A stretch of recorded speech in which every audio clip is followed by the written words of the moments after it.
bit, because there may be some on online also, and some may be very newly coming. So today we have with us His Grace Charan Prabhu, who is a mentor, monk, speaker. He is a spiritual teacher for nearly 30 years in Krishna consciousness, preaching in ISKCON. He is author of more than 30 books that explains the relevance of Vedic wisdom texts, including Bhagavad Gita, Ramayana. He is author of world's only daily blog on Bhagavad Gita, that is gitadaily.com, where he has written some 5,000 articles on Gita. Revo. He has been invited as a speaker at TEDx, World Peace Conference of UNESCO, Intel, Google, Microsoft, Salesforce, Stanford, Princeton, Yale, Harvard, MIT, and Cambridge. Revo. And he gives 400 talks around 100 cities in 4 continents every year. So, Revo. So Prabhu's association is sought out, and he is constantly traveling. Just now, actually, Prabhuji is yesterday landed from New Zealand, Auckland. Prabhu's flight landed almost at night, 11:30. Coming from foreign at 11:30 night, but Prabhu's enthusiasm to preach Krishna consciousness is so powerful. Prabhu is very eager to give us his aspiration. Prabhu's for all of us as a youths and youth preachers, Prabhu's spiritual scientist article from last 2 decades, at least my personal experience, that Prabhu's articles have been helping us to get nourished, and also to help all the first year boys. So while I was a youth and a student in college, I have been here reading his articles, and I got so much faith and conviction. And as a youth preacher from last 20 years, we have been still using the same articles, whether Chaitanya Prabhu is old or new, all spiritual science. How many of you have studied spiritual science articles and got really very inspired? Please say Hari Bol. So hence we have been reading and hearing Prabhuji for many years, and increasing our conviction, growing in our bhakti by his association. Today we are so fortunate that directly Prabhu is here. And personally for me, Prabhu's talks, I very much like that how much he is always encouraging. His talks are always helps us to take steps in our Krishna consciousness. He always inspires us to take a step, whatever problems, difficulties, you can go ahead. So very, very encouraging, and hence, which is very much needed for as we keep growing in bhakti. Very much needed to keep getting encouraged to take steps in bhakti and go on and stick on to this process, and perfection will be there. So we are very grateful. Prabhu's articles, varies from very deep scientific thought process to very practical bhakti principles. All varieties of articles, and it's always very encouraging and inspiring. So let us heartily welcome Chaitanya Prabhu for these 2 days wonderful seminar. Prabhu will be giving us by 3 times loudly chanting Hari Bol, Hari Bol, Hari Bol. His Grace Chaitanya Prabhu ki jai.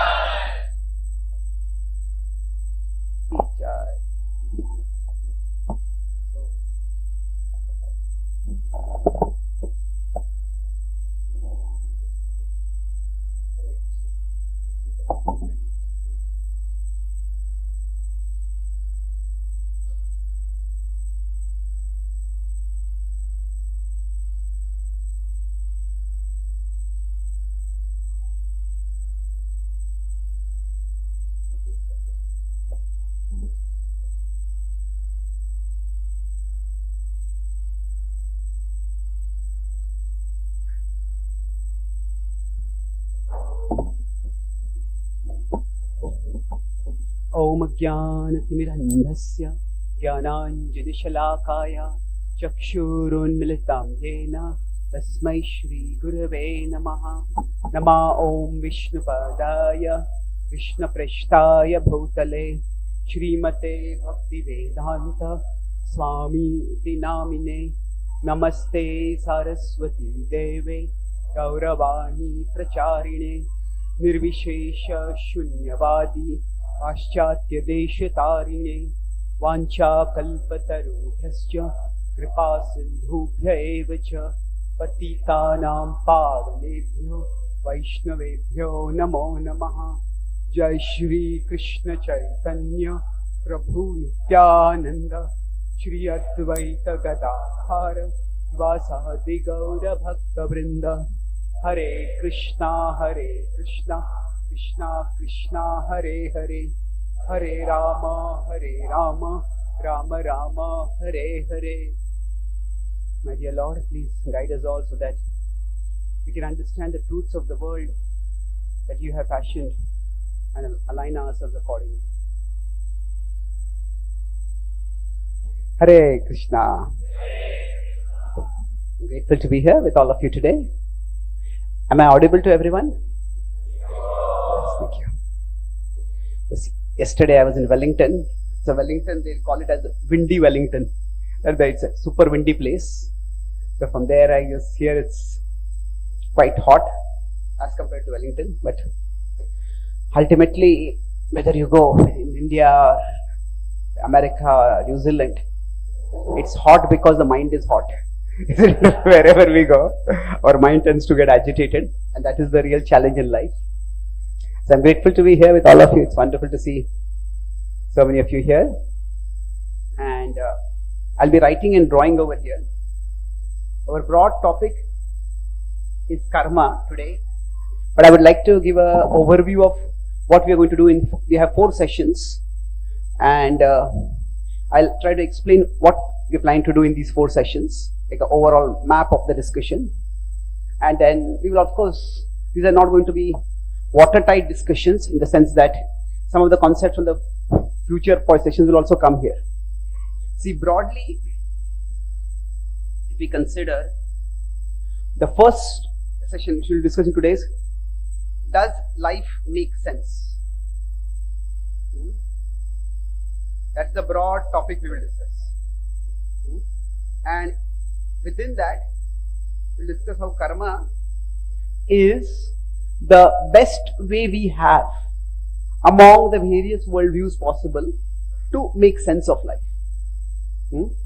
Then after that, so one way to depict this diagrammatically is we are going through life and we have to face life. See, whatever be our philosophy, ultimately we all have to deal with life. We all have to live. So there are things which we want to make sense of life, but when we make sense of life, how do we look at things which are uncontrollables for us? So are the uncontrollables, broadly we'll be discussing, is life arbitrary or is there some order to life? Is there some rationality to life? So with respect to, I am trying to go through life right now, and in life sometimes things just happen to me. We might meet with an accident, we might get a cancer diagnosis, suddenly there's a global recession and we lose our job, or there's artificial intelligence. Now artificial intelligence is a problem, but the real big problem is artificial intelligence and natural stupidity. When both come together, it can be deadly. So there are things beyond our control that happen. So that uncontrollable that happens to us, that is what we'll be discussing in the second session, that is daiva. That is destiny. So now karma and destiny are related, but broadly we'll talk about the uncontrollable in the second part. In the third session, I'll be talking about the controllable. What is controllable for us? And then we'll talk about free will. And then, so if karma is for real, if destiny is for real, then do we have free will? Or if we have free will, how free is our free will? So how much do the uncontrollables, do they affect only our externals or can they affect our internals also? Say, if I get angry with you and I slap you in the face. Why did you slap me? No, that's my conditioning. Can I say that? Can we say that because of my past conditioning, I was impelled to do something? Now in modern society, this is coming up as the plea of mental insanity or lack of sanity. So I was just in New Zealand and there was this, what they call it the suitcase murders. Suitcase murders means basically what happened is that there was a woman from Korea, South Korea. She had immigrated over there, and she had 2 children, and they used to go to school, and the family was quite normal. And the husband got cancer, and he died, and she became very depressed because of that. And in her depression, what she did, she somehow, the exact details are not known, but what she did was, she had 2 children, 1 boy and 1 girl. She killed both of them. And she stuffed both of them into a suitcase. And she placed the suitcase in a warehouse. And she left the country. And many years later, when in the West, what happens? People keep their stuff in big storehouses, and nobody even notices it. Says, many years later, they found there's a terrible smell over there. And then they found that these 2 babies were there. Then they did genetic testing and found out. Now this woman, she's claiming that, no, because of her, at least her lawyer is claiming that, no, she was so depressed and she felt she would not be able to take care of her children, and she thought she will commit suicide. If she commits suicide, her children will become orphans. And that's why she thought better kill them. So she was not sane at that time. Now, of course, this is an extreme case, and not that such things happen regularly. But my point is, to what extent can we hold either our conditions or our conditionings? Conditions are external and conditionings are internal. To what extent are they responsible for our actions? Duryodhana said the same thing. He said, this is my nature and I'm simply acting according to my nature. You have to blame anyone, blame the creator who gave me this nature. So we'll discuss how much do we have free will. And then last, we'll be talking about is the Supreme. So what role does Krishna play in all this? And how can we understand that role? And by understanding that role, what does it mean for us? How can it change our life positively? So this is the broad way we are going to discuss. So first is, if we are here in the world, let's put it this way. If this is the material world, so is the world acting according to karma, system of karma? That's all. Then is there daiva? And within that daiva, do we have free will? And then above this, unfortunately I don't have space, Krishna should be much bigger. But I assume this is Krishna. So what is the relationship of Krishna with destiny? What does Krishna interact with karma, with free will? What does bhakti do? That's what we will be discussing.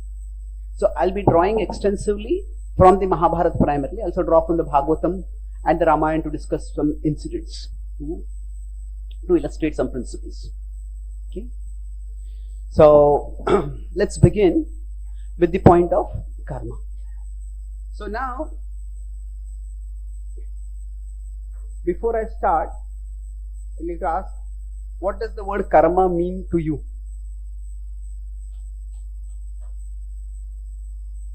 Any thoughts? What does karma mean? It's not a trick question, it's a straightforward question. Okay, karma can mean reactions of our actions. Yes. Anything else? Yes, actions themselves. So we all have to do our karma. So for example, if we consider Niyatam Kuru Karmatvam, Karma Jyayo Ya Karmana. Krishna 3.8 for example says that he is talking about karma as the actions that we do. Karmani nirdhati kintu cha bhakti bhajam. And the Brahma Samhita says the karma will be burnt. That is referring to karma as reactions. Now anything else? Sorry? Yes, sorry. Thoughts. Okay, so you're saying that even thoughts are karma. So it's not just actions, but also thoughts are also karma. Okay, that's a bit scary. We'll discuss to what extent thoughts are karma as we move forward, but okay. Anything else? So we also talk about the law of karma, isn't it? So the connection between action and reaction. The principle by which action and reaction are connected, that is also called as karma. Now, thoughts will discuss this broadly. Now, there's one more meaning. The word karma also has a positive meaning. We should do good karma. We shouldn't do bad karma. So, karma is that it refers to good action, not just action, but say action according to dharma. Good action. So, we have sukarma, vikarma, and akarma. The sukarma is a whole simply refers to as karma. So, broadly, we could use an acronym ARCS for this. So, it can refer to action, it can refer to reaction, it can refer to the connection between action and reaction, and it can refer to the selection of action. So, karma is meant to help us select our action properly. So, how should I act and how should I not act? Ultimately, this karma is also about acting properly. So, here sometimes the word karma is used instead of, it is also used as dharma. We all have to do our dharma, and dharma means good action, pious action, virtuous action. So, broadly, the word karma has many different meanings. So, these four broad meanings are there. In one sense, today we are going to just focus more on the action part, but we will touch on the various meanings. Generally, whenever we have education, it has two distinct aspects to it. One aspect of education is that what is complex, we make it simple. That, these are also complex. You break it down and analyze it. A good educator is one who is able to present complex things in a simple way. So, education is about showing, making complex things simple. But there's another aspect of education. Education is also to see how what we think is simple is not so simple. So, to show the complexity within what we think of as simple. That is also a part of education. You say this is right and this is wrong. Okay, yeah, if you kill someone, that's bad. That's wrong, that's murder. But if you're killing someone when there is, that person has come to attack you, self-defense. If you're killing because that person is attacking your country, then you become a hero. So there are so many different things to consider. So sometimes we have education has to have both ways. That to see the simplicity within the complexity and to see the complexity within the simplicity. So we will be going on both journeys here. But let's start with the first thing, the idea of karma today. Okay? And we will have time for question answers in 2 sessions in the evening separately. But at the end of the session also we may have some time for questions. And you can note your questions down. I'll try to take broadly a framework for all the 4 classes. So chit means to be conscious. So we try to become conscious of a concept. We expand our consciousness using that concept. So first, let's try to understand the concept itself. Then we'll try to gain insight. Insight means not just we understand the concept, but how that concept helps us to make sense of life. If I accept the concept, how does it change my sight? How does it help me to make a better sense of life? And then lastly will be a takeaway. Now, in some sessions, I'll focus more on the concept, some more on the insight, some more on the takeaway. But broadly, this is the journey we will be taking. This will be so. This is a roadmap for how we're going to discuss in the 4 sessions. So right now we already started a discussion on the concept of karma. So at a basic level, karma means that action leads to result. And we could say that in that sense, karma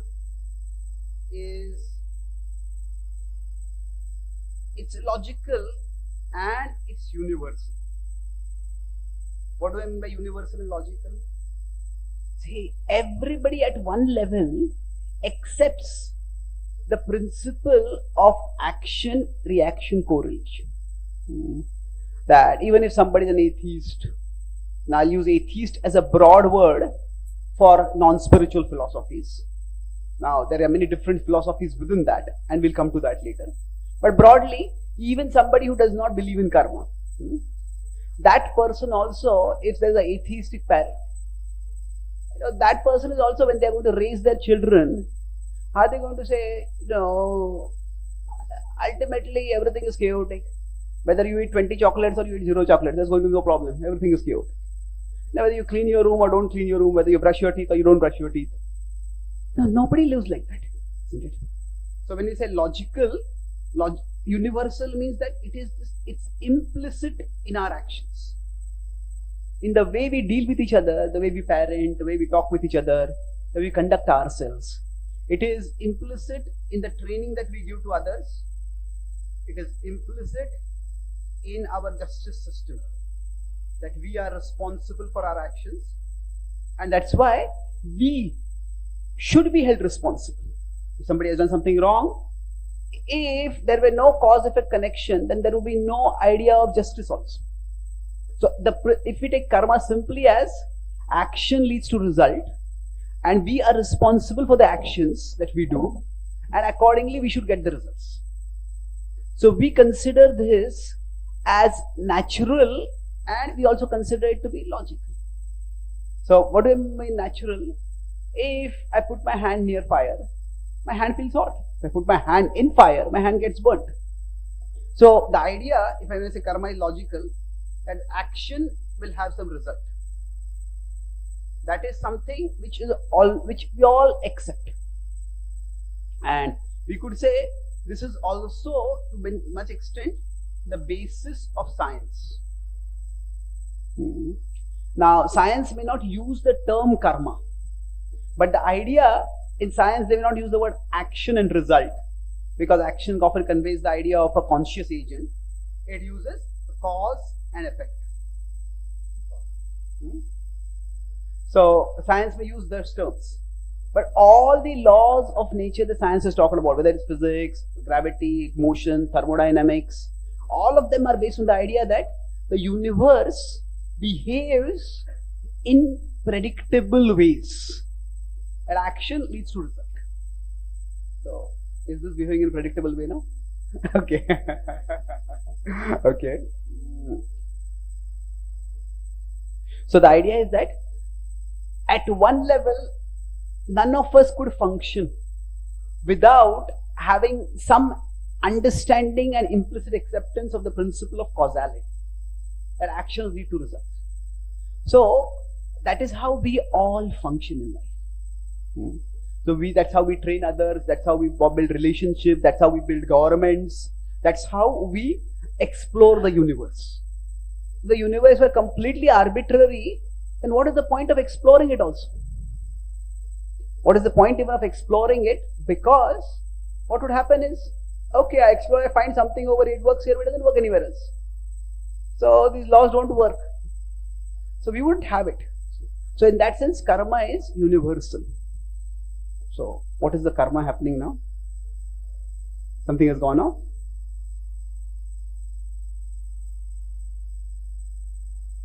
If we can just directly project it also, if you don't want to use Zoom. Okay. Anyway, I'll speak without it till now, till that point. So now, having said this, there are problems with it, of course. So we can say at one level, it's logical, it's universal. But in the problems is that there are many places where we see that things don't seem to work. That's what leads to the common question, why do bad things happen to good people? So I was once in America, I was giving a talk, and one boy said, okay, I'm an atheist, and he said, why do bad things happen to good people? So I told him, okay, why should bad things not happen to good people? He said, what do you mean? Good things should happen to good people, bad things should happen to bad people. Who said so? You yourself, you said you are an atheist. When you say there's atheism, there is no ordering principle in the universe. So, if you consider nature,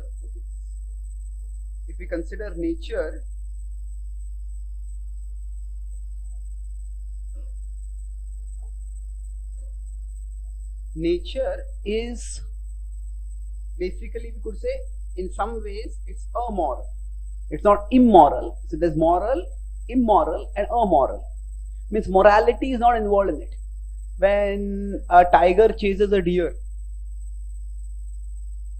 Is it that the deer is a good guy, so the tiger should not chase the deer? Or the tiger is a good guy, so the deer should stop running and let itself be caught and eaten? And no, it is whoever runs faster, they survive, the other person dies. So the idea is that nature is in one sense amoral. If we go according to the idea of atheism, then this question itself should not be there at all. Because what is in nature, if you consider from the perspective of atheism or non-theism, let's put that way, nature operates by what? Survival of the fittest. The law of the jungle is might is right. So if good people are strong, they will win. If bad people are strong, they will win. So it's not that goodness will lead to good results. So we could say, why should you even assume that good things should happen to good people? If nature is true, nature acts based not on morality but on strength. Nature works based on might is right. Now you could go further and say that the tiger who is able to run faster and catch a deer, the tiger must have done some good karma in the previous life. And the deer who is able to get away, the deer has done some karma in the past life. But then that is, we are going into hypotheticals now, at least from a purely rational perspective. So see, when we ask this question itself, why do bad things happen to good people? The question itself has some assumption that there is some order in the universe. And if we reject the idea of God or some ordering principle, then that question itself becomes invalid. In logic, whenever you make an argument, the argument has to have some premise, a starting point. If the starting point itself is false, then what happens? The whole argument collapses. So now the question comes up that everyone accepts the idea that action leads to results. But then everybody also has to accept the idea that there are times when normally we could say that my action leads to a result which is corresponding. We all have this experience. We discuss, say, if I do an action worth 100, I get result worth 100. That is what, as I said, logical and universal. By universal, I didn't mean it happens every single time, but that's how we function in that sense. So this is what we see. But then the question comes up, sometimes we may do work worth 100 and we may get result worth 10. This itself is very provocative. Why did this happen? Now what could be even more provocative is, we do work worth 100 and we get result worth minus 1000. We do good. What is that saying in English? No good deed ever goes unpunished. That way, someone tries to do good and that their very good actions seem to get them into trouble. So sometimes it happens like that also, unfortunately. So then this raises a big question about the law of karma. Does it really work? So normally, how do we human beings function? When we use the word logic. See, whenever we talk about cause-effect, that's what we're discussing right now. The cause-effect connection is what we're discussing. So within the cause-effect connection, when we talk about, there is implicit means without even talking about it, it's included. There is an implicit, that is a frame of reference. Frame of reference means that there is some context in which we are talking about it. Say for example, now if I am talking with someone and say I am being very polite towards you and you are being very cold and standoffish. Now if somebody observes, they say, why is this person being so cold and standoffish? So from that small interaction, it may appear that I am a good person and you are a bad person. But it could be that before this, 10 times earlier, I was not just cold, I was cruel to you. And when I was cruel to you, now you are looking at me, you are talking with me, and you are just wondering, is this person really changed or is this person just putting on a show? Isn't it? So frame of reference means that when I talk about action and result.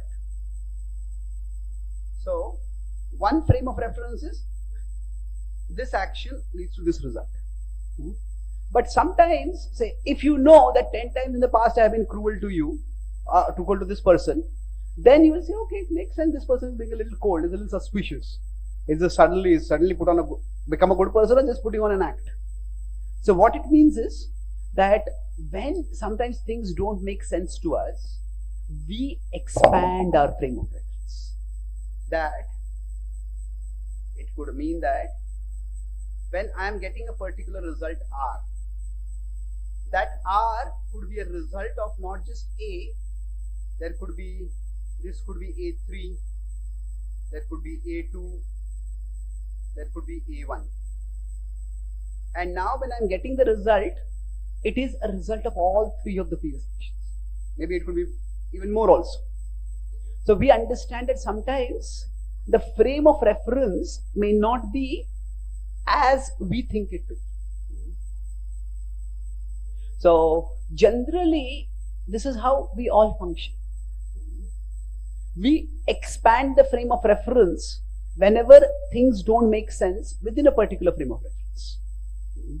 So, for example, if I'm speaking right now, and if I'm speaking, suddenly the volume goes off. Now, if the volume goes off, then it's normally how would we start? I will start with the immediate point. Okay, maybe accidentally did I switch off this mic or something like that? Or if that has not happened, did a power supply go off over there somehow? Or moving my throat but no sound is coming out. But if the sound, when I'm speaking and sound is not coming out, should I first jump to the idea, maybe I got a paralytic attack on my throat? No, that would be crazy. You don't have to jump there all the time. But is it a possible thing? It may be possible, isn't it? So the idea is that generally if this is a particular A and R, okay, let's put A and R as a correlation here. Now we will start with the immediate context, and if things don't make sense in the immediate context, then we start expanding the frame of reference. We can keep expanding the frame of reference further and further.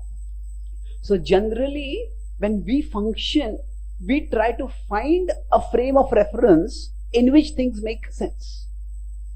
So if we have bought a car and we are driving a car and the car has stopped working, it could be because the car is a defective piece. It could be because we mishandled the car. It could be because maybe somebody tampered with the car. There could be many different reasons. But generally the way we move forward is that we start with immediate reference points, immediate frame of reference, and we start moving towards bigger and bigger frame of references to try to make sense of things. So essentially, this is the way we make sense of life all the time. Now, bigger frames of reference could be in many different directions. So karma offers us a similar bigger frame of reference. Bigger frame of reference means that yes, actions do lead to results, but it may be that it may not be my present actions alone. So what karma says is, yes, the action-reaction principle is true, but there are past actions which could contribute to present results. So I gave one example that there could be multiple previous actions which contribute to one result. Now, suppose somebody is a very, in a particular country, somebody is a very brutal ruler, and they do lots of atrocious things, and then they get away with it because they have a lot of power. But if they keep doing it, they anger one group of people, they anger another group of people, they anger a third group of people, and then finally the whole country rebels against them. And then that person just not removed from power, that person might be just ruthlessly slaughtered and killed, and their family might also be killed. Now this is not necessarily exactly the law of karma, but my point is that A1, A2, A3, A4, A5, all these could be acts of atrocity. They did not lead to any result. But finally, when the result came, it was not just one action. It is many actions that contributed to the final result. So Krishna says one feature of karma is that gahana karmano gati. So if we look at karma, it is causal.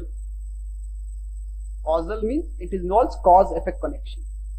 But another very important principle about karma, which may be overlooked, is that it is cumulative. Cumulative means that many actions may contribute to one result. And conversely, some actions may be so vicious that one action, this A, could lead to R1, R2, R3, R4. Sometimes one action may have something like a chain reaction, as we say. So suppose somebody commits a crime, say, and after that crime, it goes on the permanent record. If it goes on the permanent record, then wherever they go to apply for a job, just go and get a job.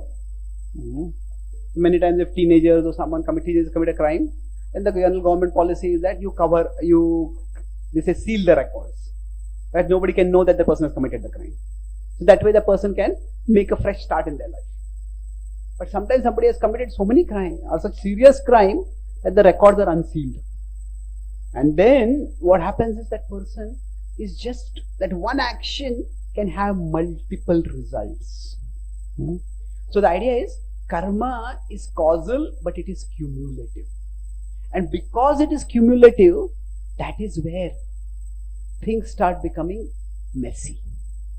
Things start becoming more difficult to understand for us. So, let's with this understanding, let's move to the insight part now. The insight part is what?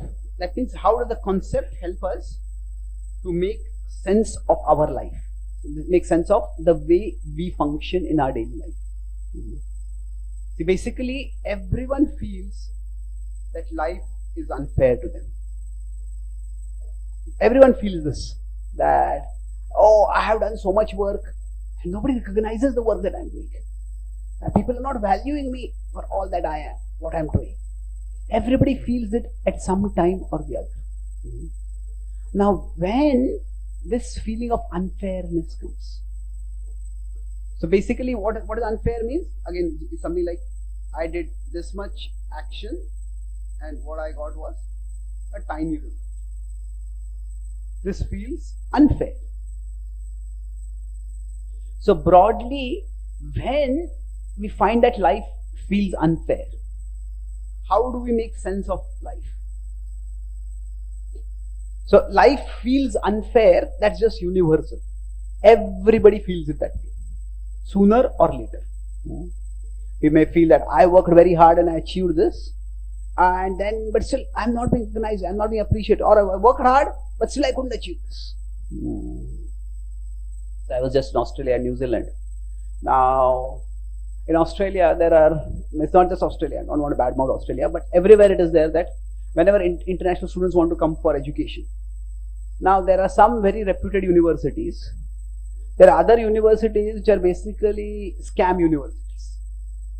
So people come to those universities, and if you go to the university, there is no union, there is no varsity. There's nothing over there only.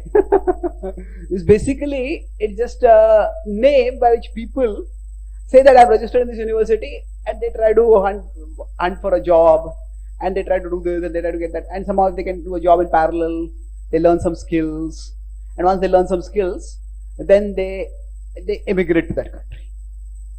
So generally say the most intelligent students, they go to America. Now they're not going so much because of the current government there, but many of the other students, they want to go to some other country. So when they go to other countries like Australia, many Indians have become chefs, and many Indians they've gone into accounts. They go there for getting one degree, but eventually they look what is the need in that particular country, and they take that kind of job, and that's how they migrate. Now this is a well-known system, that the degree is just a way to get into that country. Eventually you get some other job and you migrate. Australia, it is happening now. that it's not just in Australia, it's almost in most of the Western world it's happening, that there is a big concern about depopulation. In India, the concern was about population explosion, but there's what is called a depopulation. Elon Musk also talked about it, little controversy, the depopulation bomb. That in the Western world, people are not reproducing enough. So it's like if you go to any of the major cities in America, whether New York or LA or San Francisco, Chicago, if you go to the parks, generally parents take their children to play in the park. You will see more dogs and cats than children in the parks. So among the white Caucasian population, they have more pets than they have children. In fact, I was in California, and one Western couple had come for one of my programs. So I was talking with them after the program, and I asked, what do they do? And the wife said that I'm a stay-at-home dog mom.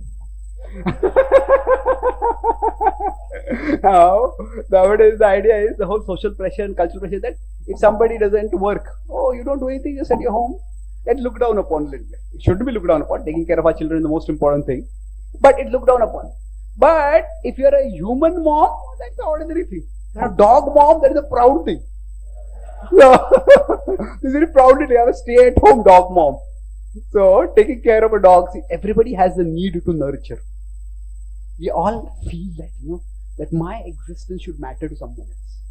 And having a baby, if you don't have a baby, then people get a pet which they treat like a baby.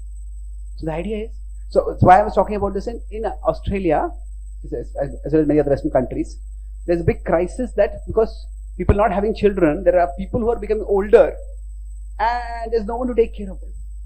So many Indians who are going there are going into nursing over there. So in nursing, actually nursing is much shorter than getting medical degree. But in many ways, nursing is a more stable job than medicine. Because people may or may not fall sick frequently, but people are surely going to get old. And they will need care. So why was I talking about this is that this was the whole thing was it was a scam that you go for a particular degree, but you get a job in some other field and continue. Now, when I was in Australia, there was a big protest against immigration. And somehow they targeted Indians the most. Too many Indians are coming there to our country. Now, Indians are actually law-abiding, tax-paying, responsible citizens. But the problem is, if the citizens are bad, it's a problem. Because, they don't do jobs, they don't pay taxes, then they become a burden on the country. But what happens, often Indians are the opposite problem.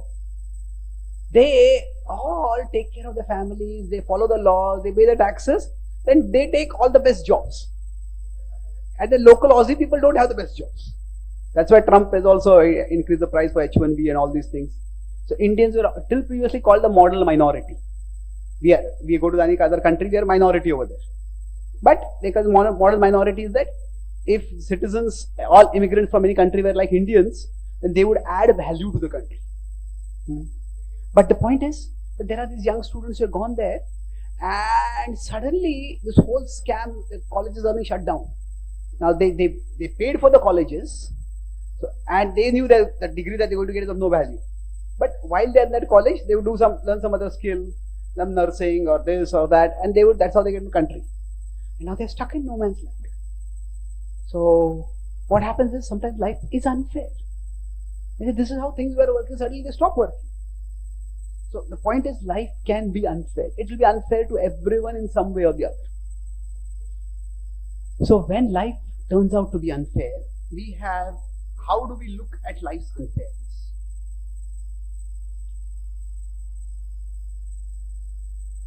So you might have guessed this by now, but what I'm trying to do over here is, see, when we explain spiritual concepts, we could explain them in two ways. One is based on scripture, and the second is based on logic. So now generally when we explain based on scripture, it requires that the person accept the authority of scripture. If they don't accept the authority of scripture, then okay, it's your belief, your tradition, your text belief. I don't accept it. So there are places, especially when Prabhupada was talking with the devotee scientists who were trying to do scientific outreach, he said, forget scripture. Let's discuss based on logical. So what we are trying to do is, now we are trying to understand karma simply based on logic. So start with the world as we experience it. So when we work with logic, I call this as the minimal assumption approach. Somebody doesn't have to accept that what the Bhagavad Gita says is true. Somebody doesn't have to accept what the Bhagavatam says is true. Just start with our lived experience of life and then see how we can make sense of life from there. So broadly speaking, when we see life's unfairness, we could go in two ways. One is that life itself is arbitrary.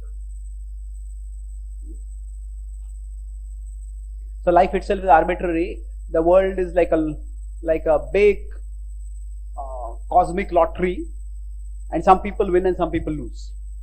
Now in a lottery, who wins and who loses? It's just random. So it's arbitrary, it's random. Now this is one way we can go. We could say broadly this is the atheistic way.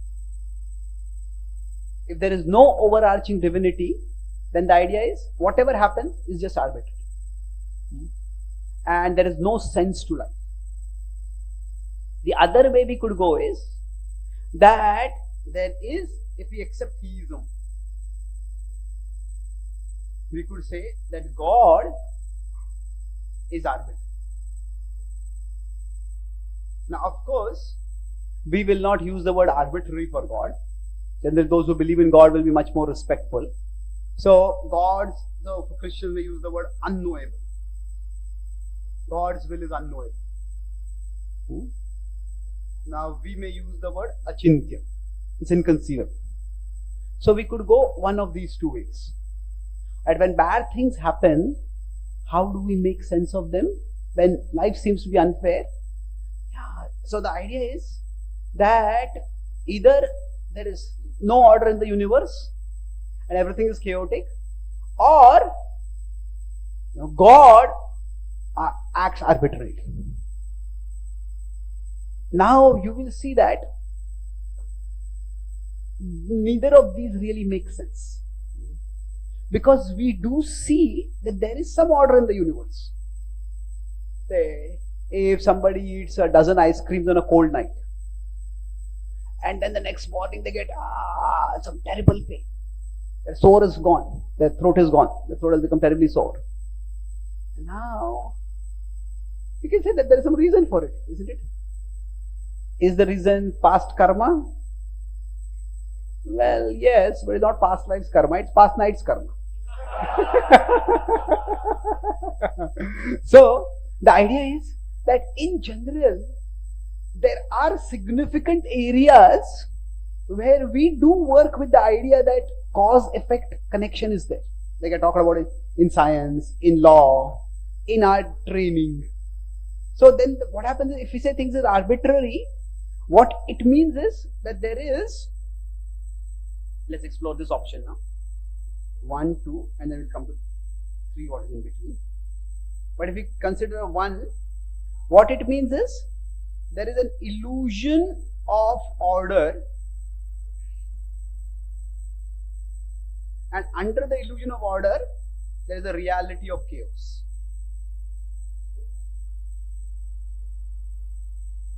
So the idea is that it's like we are in an ocean of chaos, ocean of meaninglessness, where nothing makes sense, and within that there are some small tiny islands. These islands are of order. So for example, actually everything is arbitrary, but when you throw an object down, depends on how much force you throw it down, accordingly you can predict how much force it will hit the ground, by what time it will hit the ground. So if everything were chaotic, then why would there be order in some aspects of the universe? Is this making sense to you? That if if the universe is ultimately arbitrary, then why are there pockets of order in the universe? So it doesn't make overall sense. And nobody can live like this actually. This is the doctrine of eventually of hopelessness. Yes, I'll work hard, I'll try to do my best, but eventually anything can go wrong and everything I work for can be destroyed. Then why work hard? Why try to do anything at all? So both in this philosophical and practical, both ways there is a problem. The negative here is philosophically, why any order? If there were no ordering principle at all and the whole universe is chaotic, then where did these pockets of order come from? Why did they come? Why is there any order at all? The universe is arbitrary. Why is it not completely arbitrary? Okay. And in the practical perspective, the problem is that why try to do anything responsible? Because at any moment, life is ultimately arbitrary, and its arbitrary nature will hit us. So, why take care of your health? Right? You might just fall sick, you might die. Don't do anything at all. Why try to be a good person? If you're a good person, still people will be mean, people will exploit you. It just becomes a whole doctrine of hopelessness. So it's like, if we consider a game like cricket match. So now, if we assume in a cricket match, okay, if you hit the ball defensively, you can get 1 run, and the scoreboard will increase by 1. Hit the ball across the boundary, it will increase by 4. If the ball flies over the boundary, the score will increase by 6. There is order. But then you are very industriously scoring, and your score has come to 200, and after an hour you come back and you say score has become 20. What happened? It's that if the scoreboard is going to change arbitrarily, then why try to do something in an orderly way? Isn't it? So, yeah, we see sometimes the scoreboard does change in an orderly way also. But if it's sometimes orderly, sometimes arbitrary, then how do we function in life? Isn't it? So that's one way of living.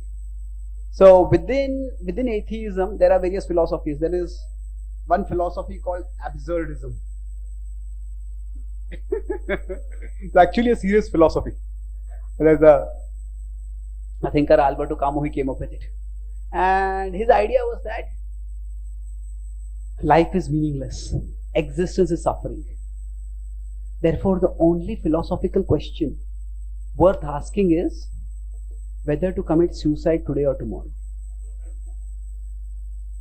It's such a dark and gloomy way of looking at it. Now, he wrote several books of philosophy. His point was, okay, your life is ultimately chaotic, but try to make the best of it.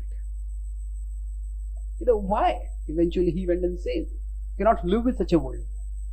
So, we cannot live like this. But the other is that if we consider theism, then what it leads to the same thing. That God is sometimes orderly and God is sometimes arbitrary. So God's will is unknowable.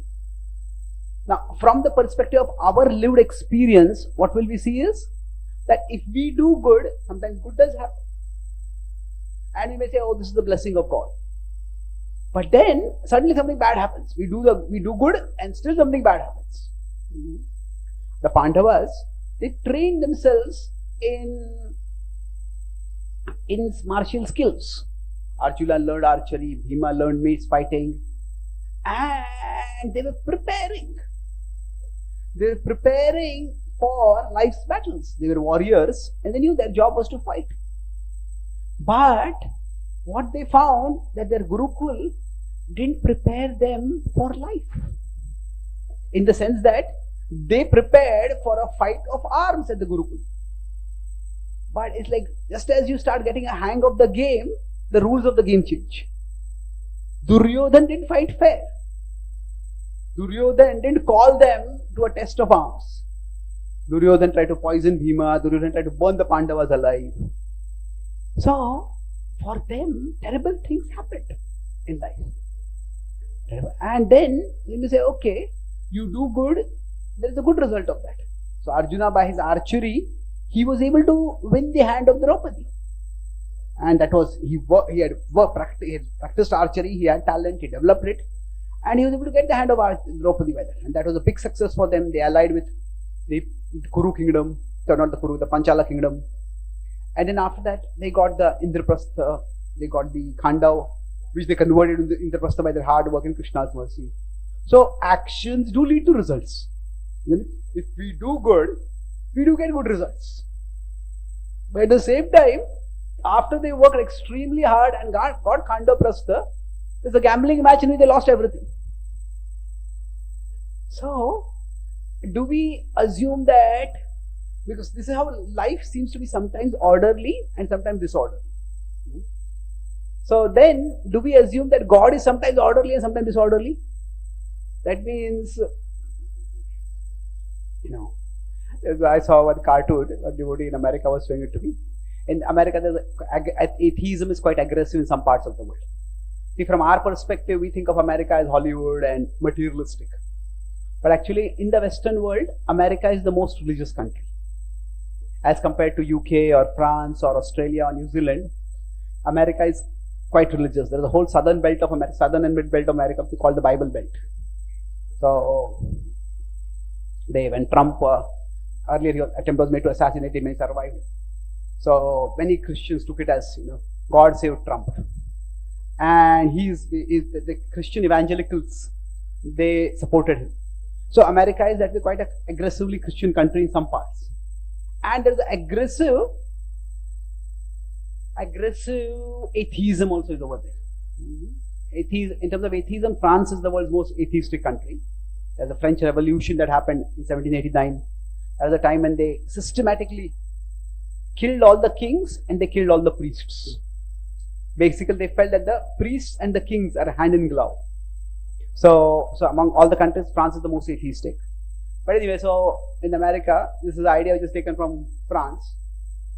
So it's like some days you're trying to do things and nothing are working out. We try to fix a relationship and that person seems to get more angry on you. We try to go for an appointment, our car breaks down. So why is this happening? So this, I saw this atheist gag against Christianity. Gag is like a joke. He says, why are things going wrong in your life? God is in a bad mood today. So the idea is God is a moody person. And God is a moody person and sometimes God does in an orderly way and sometimes a disorderly way. Now if you consider, if God is sometimes like this, why should we worship such a God? So for many people, if these two are the only options, it's like, what is the second option? We go back to the cricket metaphor. That there is the scoreboard doesn't go arbitrarily, there's a scorekeeper over there. But the scorekeeper is in a good mood, the scorekeeper, you hit a boundary, the scorekeeper will add 4 over there. But if the scorekeeper is in a bad mood, is angry with you, you hit a 4, the scorekeeper will make minus 40 over there. Now, actually, if we had to worship such a God, it would be extremely difficult. So, if the only option is between an arbitrary world and arbitrary God, many people will turn towards an arbitrary world, arbitrary nature basically. So now, what is the problem with theism? As I'm talking mostly Christian or Abrahamic theism. The problem that comes over here is that I said that when things don't make sense, we can expand the frame of reference. But in the Abrahamic religions, because they do not accept they do not accept reincarnation, there is not much scope for them to expand the frame of reference. So, if a baby is born deformed, or if a small child is viciously hurt, then there is no explanation. Why would God do something like that? There is no explanation. In the Bible, the question comes up that there is a boy who is born blind, and then Jesus' disciples ask him, No, was it because this boy had done something bad or his parents had done something bad? So Jesus says neither. And this boy was born blind so that the wonderful work of God could be seen through him. And Jesus goes to that boy and touches him on the head and he gets eyes back. And it's the wonderful work of God. Well, that only happens to very few people. What about everyone else? So the idea is that in between these two, Abrahamic theism is, it is without reincarnation. So karma, the idea of that actions have results. Karma cannot make sense. Karma has to go with reincarnation. So reincarnation, what it does is, it allows us to expand the frame of reference beyond a particular point. That our actions, when I said A1 plus A2 plus A3 plus A4 leads to R, that A1 plus A2 plus A3 can go to previous lives also. And the R may come in the next life also. So the whole principle of karma enables us to expand the frame of reference. And this way, when we say that life is orderly and life is disorderly, I'll make two last points and then we'll conclude. We'll have some questions, a couple of minutes for that, few minutes for that. So what this means is that once we bring karma and reincarnation together, that actions have results, but the frame of reference, this is my lifetime, the frame of reference is not just this lifetime. I have a previous life and I have future life. The frame of reference becomes that much bigger. And that way, we all can make better sense of what happens in our life. So when I get some results, so for example here, if I am here in my life and suddenly I get a result worth minus 100. Now I may have done something worth 10 positive, maybe 10 positive, 10 positive. I had done good things, although I have been doing good things all the time, but I am getting negative results.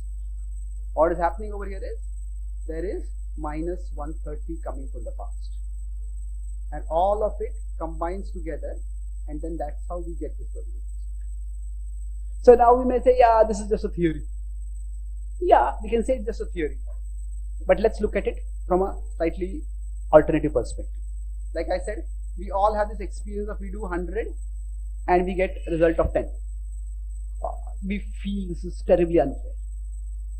But we all have probably the other experience. We do work worth 10 and we get the result worth 100. Isn't it? Sometimes, we work for a project, we play the major role in the project, and when the project becomes successful, somebody else comes and steals the credit. We feel very frustrated by that. But sometimes it may happen the other way. We join a project when it's in the final stages, and we do a little work in the project becomes spectacularly successful, and we are celebrated as a part of the winning team. So, what others, when India had previously won the World Cup, there was one player who didn't play a single match, and yet his picture was there in all the World Cup winning team pictures. Without playing at all. All that he did was carry drinks for the other players. So sometimes, life, we do get better than what we deserve also. We do, sometimes, we may call this as lucky breaks. These are lucky breaks, and these are just breaks. So we feel broken by these. Life works both ways. So from the karma perspective, what is happening? Sometimes from the past, minus 90 is coming. Sometimes from the past, plus 90 is coming. And that way, life is unfair, but in the big picture, life is unfair, but in the big picture, it is fairly unfair. Fairly unfair means, in some areas, we get worse than what we deserve. In some areas, we get better than what we deserve. What we deserve means, from this life's perspective. So our past karma is always a mixed bag. And That way, what happens? There is a logical element to karma, and it helps us to make sense of life's unfairness without going to either extreme, saying that there is only an illusion of order and there's actually no order, or it is just God is doing everything. Sometimes God is in a good mood, sometimes God is in a bad mood. No, it's neither. So when life seems to make sense, that means the frame of reference is small. I did this action, I got this result. When life doesn't seem to make sense, that means there's a bigger frame of reference over there. Because bigger frame of reference means that no matter what happens, the things seem to work out for some people. Say, if you consider anything in life, like some people, so one way to understand this particular principle would be, take the example of money. Some people may spend a lot of money, but if they have inherited a lot of money, then no matter how much they spend, they still seem to have a lot of money. They're spending arbitrarily, but still nothing seems to be happening to them. This will take us to the concept of destiny, which we'll talk in the next session. But the point is that their actions will catch up with them. Now, somebody instead of inheriting money, instead of inheriting property, somebody may inherit debts. That is okay. What happens? Okay, this particular, maybe this person has passed away or whatever, and then 100 people come claiming, oh, you have to pay this money, he has taken this money. Well, what happened? Where did these people come from? So the idea is that from us, we inherit both. From the past, we inherit property and we also inherit debts.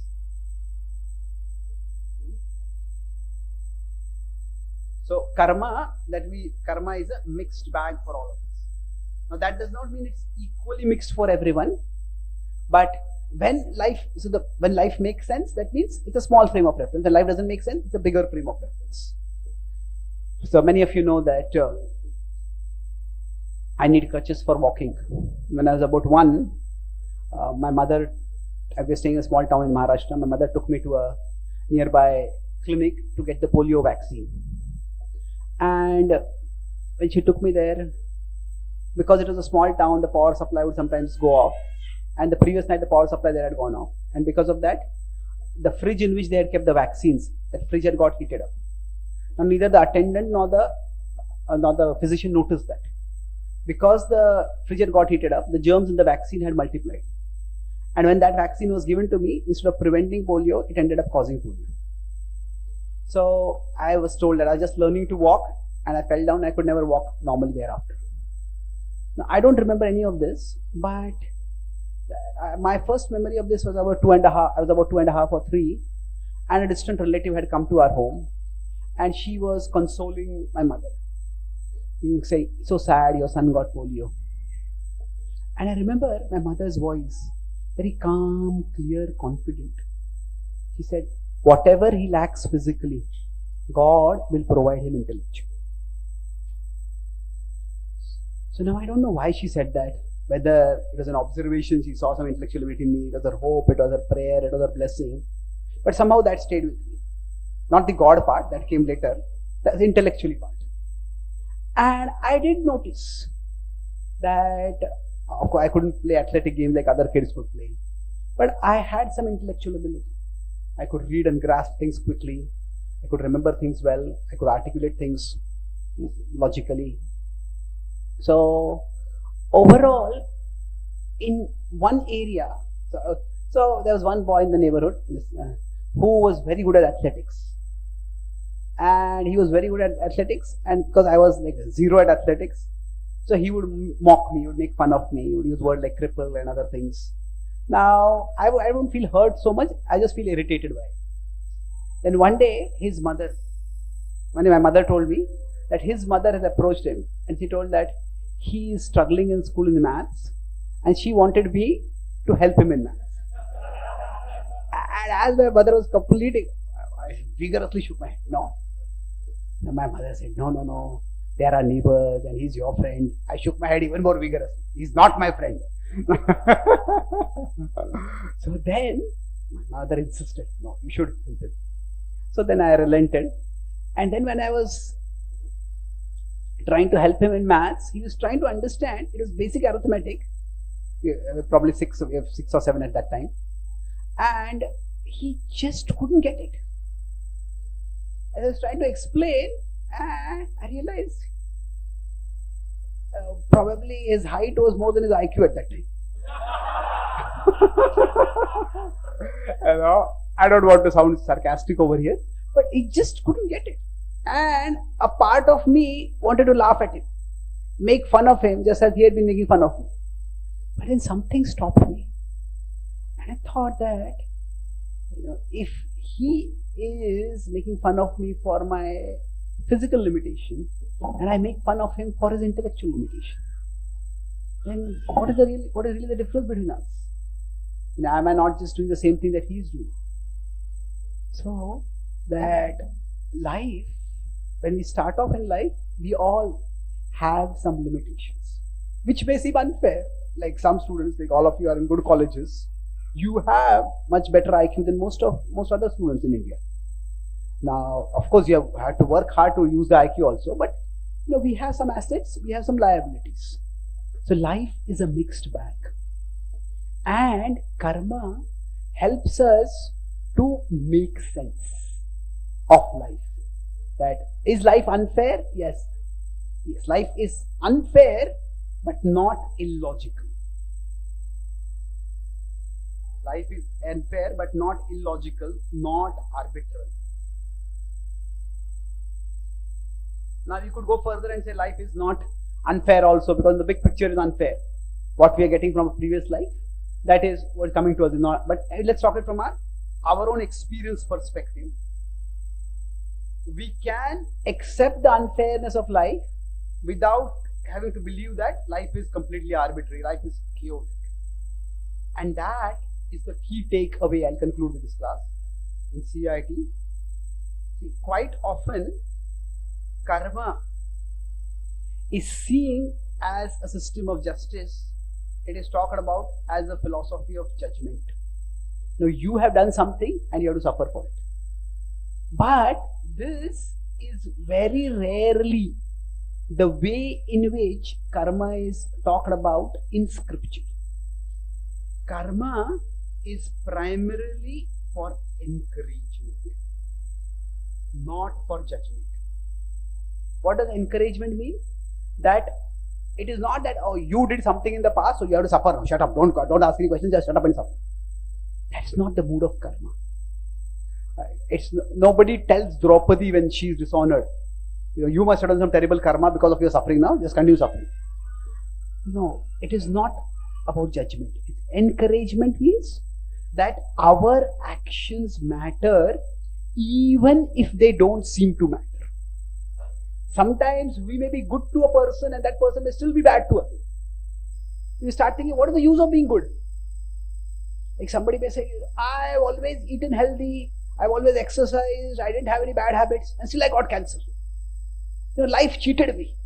What is the use of living a good life? And that's one way of looking at it. Another way of looking at it is that because you have eaten healthy, because you have lived healthy, you have a better chance of beating this cancer. So our good actions, our actions matter even when they don't seem to matter. Even when they don't seem to matter. So how exactly our actions matter? That means that right now, that means say I am right, I have done good worth 100 and all that is getting a worth result is worth 10 only. So what is the use of doing good? But the past is not infinite. If the past is say minus 110. Now once this will become 500, what will happen? This is, if I done 100 and getting minus 10, becomes 500, it will become 390. So our actions matter even if they don't seem to matter. It may be that I try to be good to people, but people are mean to me. It happens with one person, it happens with second person, it happens with third person. I should also be mean to everyone. No, not necessarily.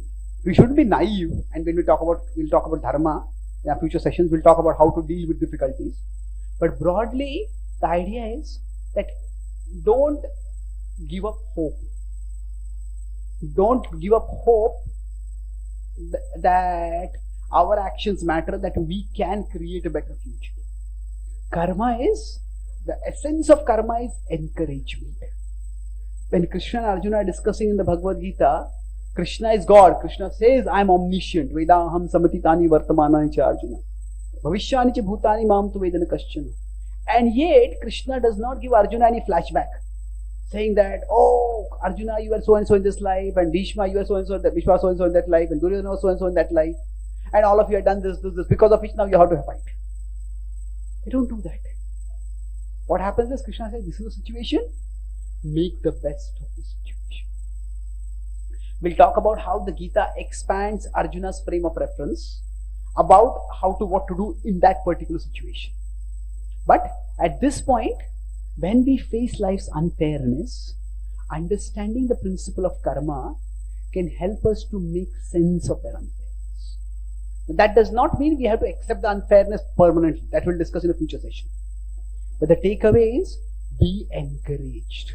Even when bad things seem to be happening to us, even when we are doing good and nothing good seems to be resulting, that does not mean that life is just, that our life is jinxed and we are ruined because of something beyond our control. It's not like that. Our actions matter.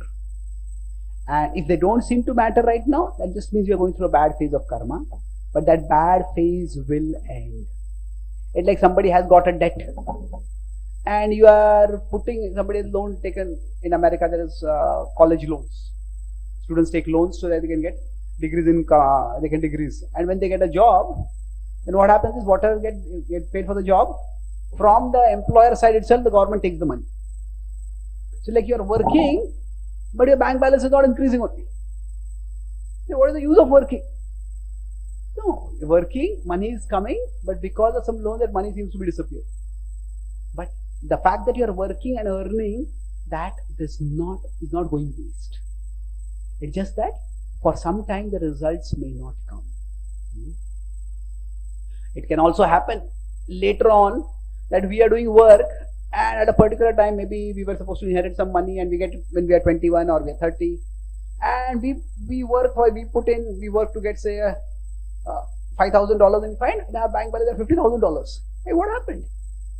That way also life will treat us that way also.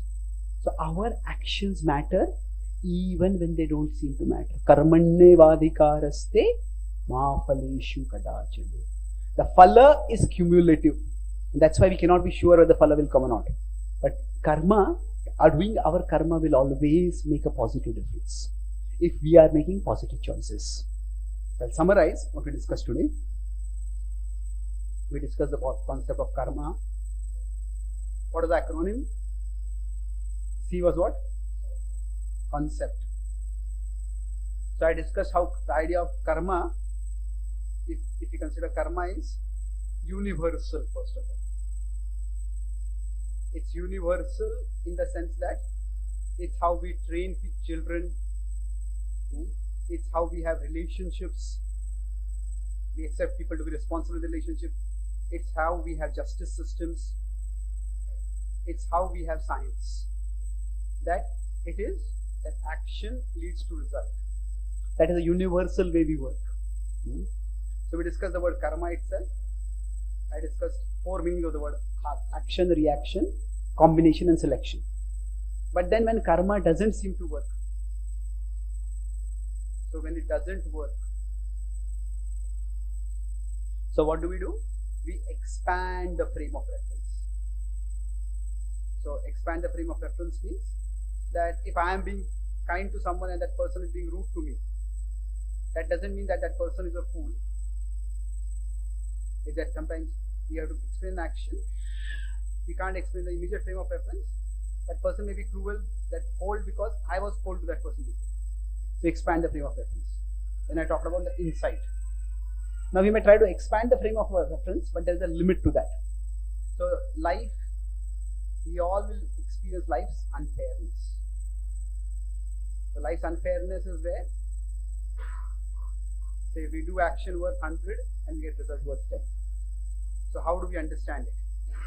So we discussed two extremes. One is the idea that everything is arbitrary. So there is a arbitrary reality and there is only an illusion of order. Arbitrary reality, I think. So we discussed this is philosophically and practically. There's a problem. Philosophically, why is there any order at all? Practically, what is the point of trying to be orderly? Anytime these can come in fact. And there is theism, where God is arbitrary. This is Abrahamic religions. So the problem with this is that such a God becomes unappealing, unattractive. Because of a bad mood, God is going to punish me, then God becomes like a tyrant or a dictator. Who would want to love such a God? So the idea is that we have a bigger frame of reference, bigger picture comes through when karma is combined with reincarnation. That we all from our past life, we inherit a mixed karma bag. We inherit some. What all do we inherit? We inherit some property, we inherit some liability. We inherit some debt also. The key point of the takeaway is that karma is meant for encouragement, not judgment. So when we talk about destiny in the next session, judgment is one part of it, but that is not the key part of it. The key part is encouragement. That our actions matter, even when they don't seem to matter. And that's why, even if life is unfair right now, it's not going to be like that all the time. Just keep moving forward, and we will come to a better phase in our life. Thank you very much. Hare Krishna. Shall we have questions later? It's already over time. One question anyone has? Yes, please. Okay, 3 questions, but we'll take one right now. Yeah. We'll have time in the evening.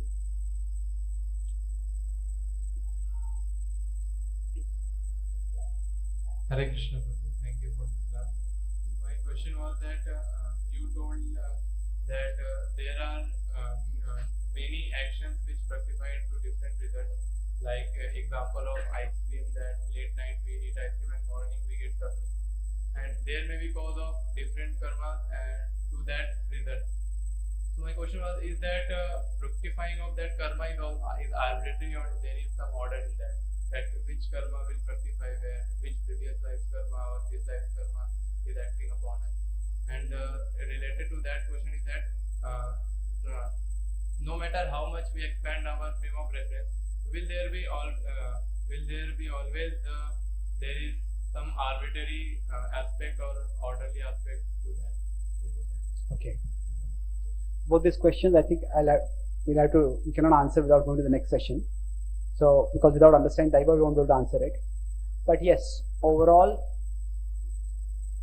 it's never that we will get a conclusive understanding. Like I said, even Krishna was with Arjuna, it was not that Arjuna made Krishna omniscient. That Krishna did not tell why did this happen. So we are finite beings, and there will always be something unknowable for us, which may seem arbitrary to us. But is there an element of arbitrariness in the universe itself? Inherently, Maya Adhyakshena Prakriti Suyata Characharam. So it works under divine supervision. So in that sense, we could say that ultimately there is no arbitrariness. But then we don't have the ultimate picture. So we need to prepare for sometimes life being unfair. And that is where understanding the concept of destiny helps us to face life's slingshots, as Shakespeare said. Life just hits us. We're just walking along normally in life and somebody shoots an arrow at us. So we didn't do anything to anyone. Why does arrow come upon me? Like life's unfair slingshots come upon us. destiny will help us, the concept of destiny will help us to understand it better. But yes, there will, from our perspective, we will never have a complete certainty about the non-arbitrariness of the universe, because we never become omniscient. Does that answer your question? That is briefly. So, so we will continue 11 o'clock or 11:15, 11:30, what time? 11 o'clock. So 11 o'clock we will resume again, and that time we will have some time for question answer also. If you have any urgent questions, you can start with questions. But that's the time I'll be talking about Daiva. So this was largely a much more like an analytical class today. But once you start understanding Daiva, we'll look for more stories from scriptures to understand it, stories from different people's lives also. So we will look at it in the afternoon session. Thank you very much. Hare Krishna. Shri Prabhupada ki, Srimad Bhagavad Gita ki, Gaur Bhakta Vrinda ki, Gaur Viman. His grace, Chaitanya Charan Prabhu ki. Hare Krishna. So we're really very grateful to Chaitanya Charan Prabhu for making all these concepts so very clear. And we are fortunate that we are going to have a series of sessions today. So we'll be beginning